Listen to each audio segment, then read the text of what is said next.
Hey everyone, so this weekend is the Argent Saga Championship in Orlando, and I sadly won't be able to go, but my friends, Jimmy Lee and Danny Webb, are going, so good luck to you guys. I hope you do very well. I know you guys are good players, so I have a lot of faith in you guys, so hoping for good news. But anyway, for the rest of you listening, I do want to kind of touch on a couple things that are going to be at this championship, mainly two big decks that I think are going to be pretty prevalent. And hopefully, some pointers on how to beat them or put you in a position to win. So let's get into that. So the strongest deck going into this weekend, I think, is going to be Liam Kite. There's just so many things the deck does well. It's very fast. It wins quick. And even if it gets to the late game, it can still win. It's not like a traditional aggro deck where you need to win on turn 4 or 5 or you lose. It's something that can put a lot of pressure early. And then late game, if it's still around, it can still win. There's never really a position with this deck where it's ever weak. Now, let's go take a quick look at a sample deck. Okay, guys, so here's kind of a sample deck of Liam Kite. This is pretty cookie cutter. So whenever you're playing people this weekend, expect them to have a couple tech choices in their deck. But this is something that I think is a very good core. So let's just go over it real quick. You obviously play Liam as your champion and Kite as your spirit. Now for the green cards, Omega Magic Kaze is a very good choice because it can target your Reprobloom. It can save your Reprobloom, and then it could also save you, in tough spots for free whenever your opponent's trying to push for game. Because one of the real ways to beat this deck is to outspeed it. You want to kind of get in there turn 4 or 5 before Reprobloom gets out of control. But anyway, Kaze is one of the green cards that it runs. Guiding Winds is another one because it saves their Reprobloom whenever you're trying to clear their Reprobloom. It adds it back to their hand while also creating tokens. And then Vabriel's Final Gift is a very nice choice in here because it can search out anything, obviously. It can search for that Reprobloom. One of the coolest things is on turn 6, being able to Vabriel's Final Gift into Finishing Ray. So that's nice. They also play Quorum War Room. I'm still iffy on this card, but I do see the merits.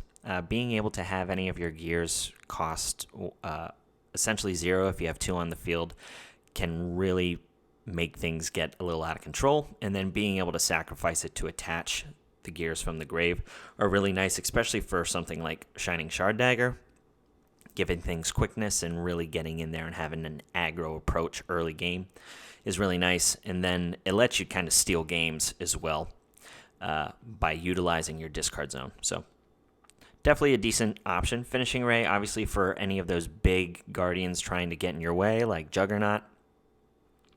So this is always a good choice. If it were me, maybe I'd run 3 of these just because it's such a good card right now. But anyway, like I said, just a sample deck. Reprobloom is the key card in here. Whenever you equip it with gears, it gets tokens, which is nuts. And they have easy ways to kind of search it with Vabriel's Final Gift. Bone Scavenger, just because it's, as I've said repeatedly on a couple of my videos, it's probably the best 1-drop in the game. Quorum Squire is the other nice 1-drop in white, as it can break towers early. Misshaper, pretty much to target Reprobloom. Make tokens and get another one. Eccentric Visitor, just a very good card all around. I think Yuki's really great right now. Being able to go aggro or also clear Reprobloom without creating any tokens is really nice. Great Behemoth is really good to boost up the Reprobloom tokens to 2,000. It can also boost up, your Guardian tokens from the Light Tower, anything like that. Iskandar, if you're playing white, you should probably play this. It's most likely the best card in your deck. Standard Shard Sword, target attack, has got a little bit of a boost because of Reprobloom. And then they play the mythical Shard Lance and Shard Sword. They're the best gears that you have. So, yeah, sample deck list. Now, the ways to beat this deck. I kind of mentioned it when I was discussing Kaze. You need to outspeed it.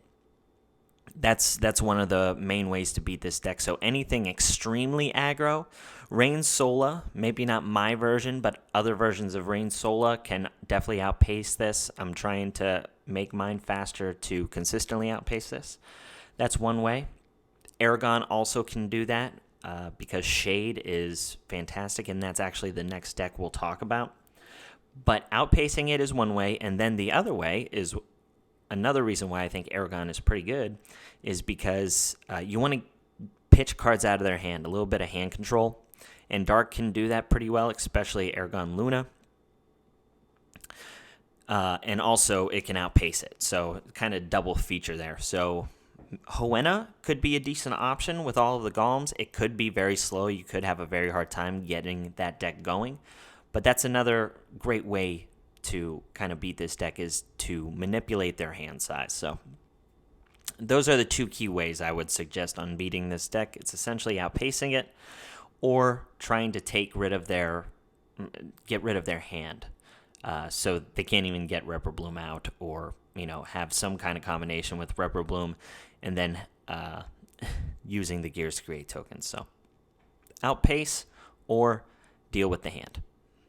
So the second deck I really want you guys to look out for is Aragon Luna. I think it's something that's going to be pretty prevalent at this championship. All of the Aragon variants, Aragon Fizzy, Aragon Corona, are also very good, but I think Aragon Luna is probably the better option because it allows you to pitch certain cards from your opponent's hand using Luna's ability, and then also it kind of utilizes Great Behemoth, which is probably one of the better cards in the game right now. So, with that being said, let's go take a quick look at a sample deck list, and we'll go over this a little bit more. Okay, guys, so this is a sample Aragon deck list. This is actually Princess Basar's. I hope I said your name right. It's his regional first place deck, and I think it's a very solid contender in this meta. So congratulations to him. I'm going to leave his video link in the description below so you can go watch his video and support his channel. He pretty much describes why he chose the cards that he did. So highly suggest going over there and hearing it from him other than me. But I just wanted to show you this deck list so you can get an idea of what you might be seeing this weekend. Aragon is the champion, obviously, with Luna.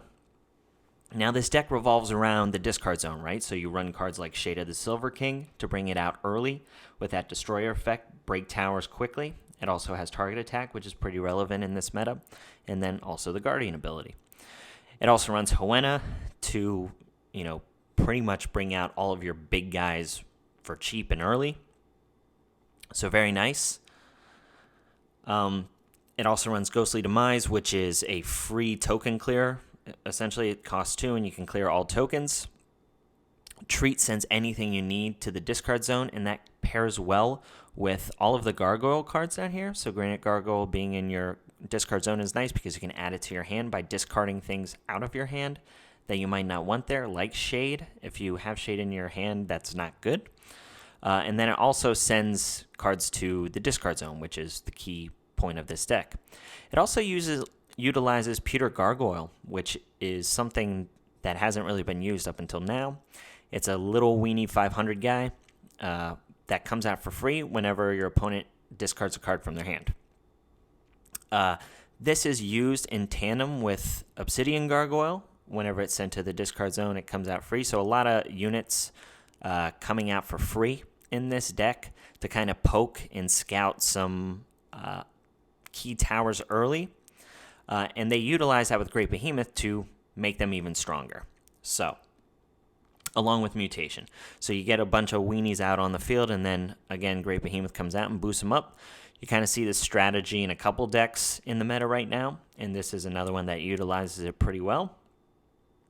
It also plays Gigeth, which is another card that really hasn't been used up until this point.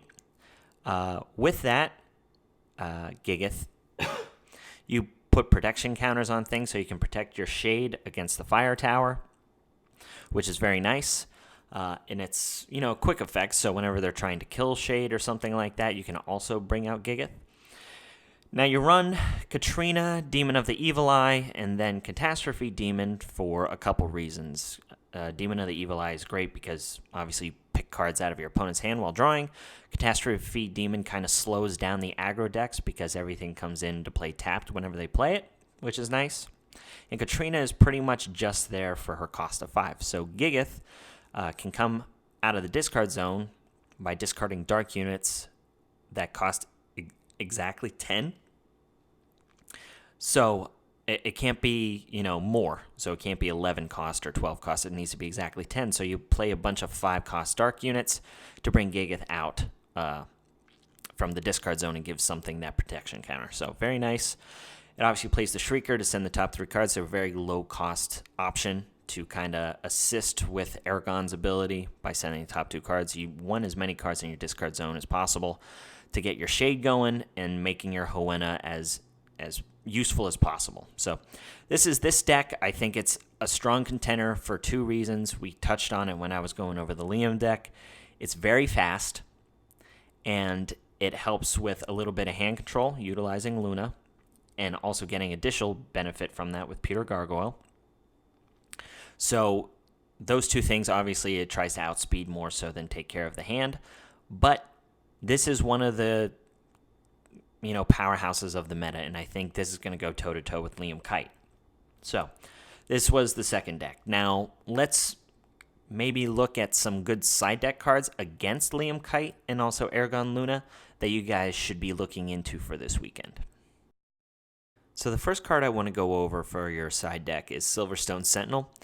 Great card, especially in the Aragon matchup. You should not bring this in against Liam, in my opinion. But for Aragon, it's fantastic. It pretty much makes your opponent have to clear this without being able to utilize the Aragon. Obviously, they don't need to use Aragon, and then they can kind of do their own shenanigans, but it's much harder for their strategy to work unless they can use Aragon each turn. So being able to expel something whenever their Aragon is trying to mill or put something back on the top can be really clutch. Aragon utilizes the ability to put cards back on the top of the deck whenever he's running out of steam or towards the late game a little bit so he doesn't deck out, and this can pretty much stop that play in its tracks. So this is definitely a card that you should be side decking this weekend. So the next card I want to talk about is Silver Watchwoman.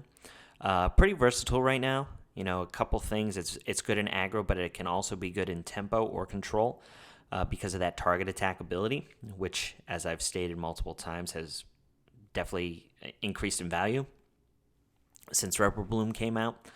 I'm just really liking this card right now. 4 cost is kind of high, but at the same time, it's a very unique card in itself. It's something that can have quickness and target attack on the same turn.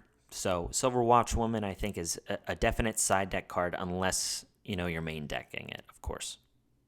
So Sigil of Loss is another card that I think should be included in most people's side deck for the Aragon matchup. Being able to have just one card that can get rid of all of your opponent's Pewter Gargoyles or something like that is pretty nice because it throws that entire strategy out the window then if you hit that. It is slow, so you do need to see it early, but with that being said, the fact that it can kind of destroy an entire strategy, merits you playing it in your side deck at least. 2 copies. I would put at least 2 copies in. So Sigil of Loss is another card I'm kind of high on right now. So Raging Shard Beast is another card I like right now, mainly because it's a card that's great to bring in whenever you know you're going to go into time. This meta is definitely faster than when set 1 was, but winning game 1 is still important. But you are going to have more game 2s and 3s in this meta, so Raging Shard Beast is going to be a little more relevant because you're going to have games that go into game 3 where you're going to have a limited amount of turns, and Raging Shard Beast is definitely something you're going to want in your side deck. So if it's not in there now, put it in. So the last card I think should be in everyone's main deck, mainly because it's a direct counter to Aragon, and Aragon's going to be really prevalent. But also it helps get over huge things. This thing can get big if your opponent doesn't clear it. It's the best 1-drop in the game. You should be playing this. But if you're not playing Bone Scavenger in your main deck, you should side it because you're going to need it against Aragon. Bone Scavenger doesn't really do anything against Liam Kite or any kind of control variant, really. but it's that good against Airgun that you should be maining it. But like I said, if you're not, definitely side it. It's the best card that you could side for sure if it's not in your main deck. Well, there you have it, guys. The 2 decks that I think you should really be looking out for. I hope some of the things that I brought up in the video will be helpful for you this weekend if you're competing. And good luck. If it's your first one, have fun. These things are so much fun. I've enjoyed playing this game so much. And the one championship I did get to attend was a huge learning experience for me. Really enjoyed it, and I can't wait for the next one. So good luck to everyone there. As always, like, comment, subscribe. Zeppelin out.